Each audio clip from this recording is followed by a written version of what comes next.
agreed with me when I gave you the numbers. No, I said 8,700 killed in 2023, right. 11,000 killed in 2025. That's getting worse. How many people were killed in the United States last year? In conflict-related violence, probably. So this is not a conflict. This is an act of terrorism. Okay. So how many people were killed in the United States in terrorism? Excuse me, sir. It wasn't 11,000. This is part of what Donald Trump many years ago in his first time classified the Western media as what? Fake news. The reason is because context matters. This is not Western media. You right? are well this aware. Is not Western media. Yes, I understand. But this is the Armed Conflict Location and Event Data, ACLED, the most respected group that counts conflict-related violence around the world. Let me ask you, where there is a terrorist attack, I could also give you another source. Conflict? I mean, National Human Rights Commission. This is a Nigerian group. 2,266 people were killed by bandits or insurgents in the first half of 2025. That's more than were killed in all of 2024. You are failing. Amnesty International says you are failing at security. The numbers don't lie. It's unfortunate, and as a government, and it's getting worse. We're working day and night and it's to getting deal with worse. that situation. I don't agree to the fact that it's getting worse. How can it not get worse if more people die in 1 year than the previous year? Context matters. What's the context? The context is not getting worse. What? Yes. The context is not getting worse. The context is that it is not getting worse because you see, this is a water, right? Okay. If you have the water half, you could say half glass filled or half empty. Yeah. Isn't it right? Yeah. So the Western media always see Nigeria, Africa, and some of the activities in Africa as half empty. Excuse me. But we see it as half full because when we look at it, and when I say context matter, before the president took the oath of office, we knew the situation in Nigeria. And you made it worse. When he made the decision to take bold step to put Nigeria in better trajectory, we were well aware of the fact that it was going to incense lots of people. Okay. We are also You've aware... made your point. I get the glass half full. I get the context. I also understand basic mathematics. Let me ask you this.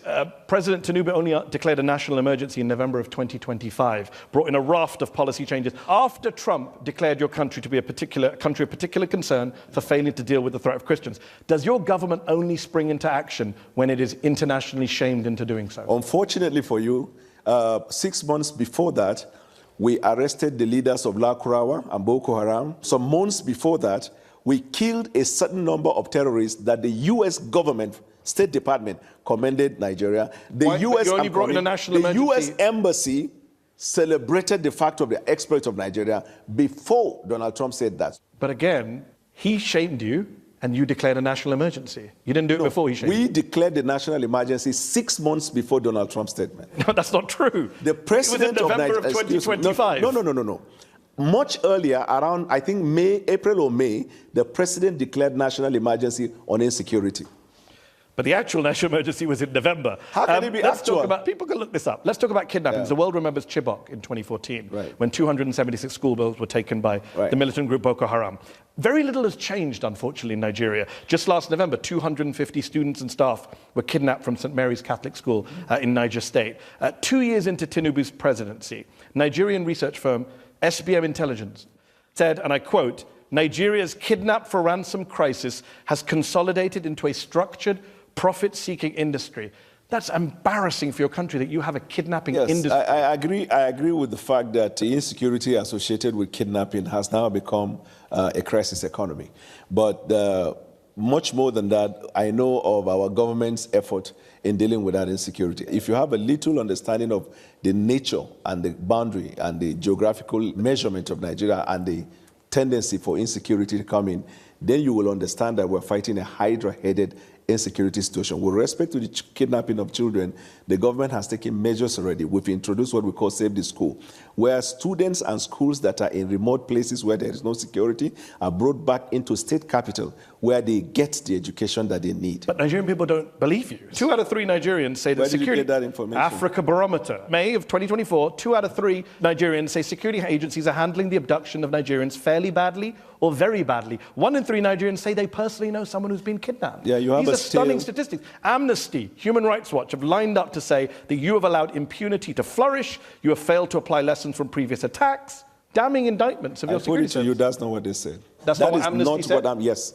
Amnesty... I've literally got the quote right here. Quote it. The authorities' failure has allowed impunity to flourish and the killings to spread to many parts of the country. Source.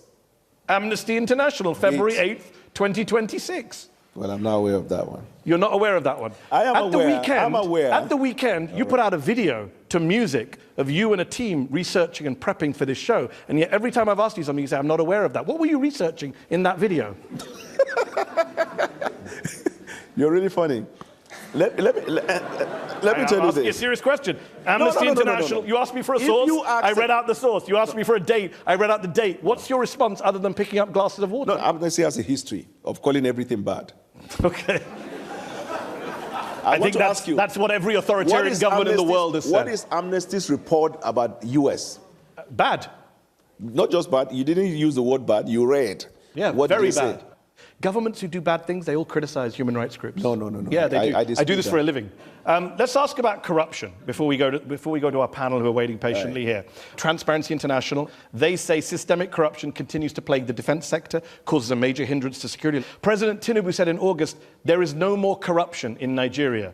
That's a ridiculous thing to say, is it not? We investigate any case of corruption, not just in the defense, but anywhere in government. This administration has had lots of people who are in government, either sacked or investigated and being prosecuted. The resolve of our administration in dealing with corruption is obvious. Why did he say there's no more corruption? You probably read him out of context. No, I didn't. No, read exactly what he said. You're cherry picking. How can someone just stand and say there is no corruption in Nigeria? It is getting clearer to the people. We have more money to the economy and no more corruption. Full stop, close quote. Good. So this is the context. He was communicating to the people about the exploit we're having as a result of the decision to remove fuel subsidy. We dealt with the question of corruption in the oil industry. And that's not what he said, but okay, he didn't say anything about the oil industry. That's why I say context matters. Well, you can't just make up the context. He didn't say anything about the oil industry. He said we have more money to the economy and no more corruption. In fact, he was criticized in Nigeria for this. Last question on this. How can Nigerians take Tinubu seriously on eliminating corruption when he appoints someone like Abubakar Bagudu as Minister of Budget and Economic Planning, a man who, according to the US Justice Department, with others, embezzled, misappropriated, defrauded and extorted billions with a B from the government of Nigeria under the dictator Sani Abacha. Bagudu avoided criminal charges. He cut a deal with the Nigerian government, returned some of the money. But the president literally put Nigeria's budget in the hands of a man who's accused of looting billions of dollars. You started your introduction by saying it's a sovereign country. The decision of the court in the United States does not bind the Supreme Court of Nigeria. But he gave $163 million. And that man is now in charge of the Nigerian budget. You're okay with that? Do you think it's funny? I mean, two-thirds of Nigerians... You think it's funny? No, I don't. I think people who are giving $163 million back shouldn't be in charge of the country's budget. Thank you for your observation. Okay, but do you think they should be in charge of the budget? There's no evidence that that minister has misappropriated funds in the government of Nigeria. Why did he give back $163 million? To Nigeria or to the US government? To Nigeria.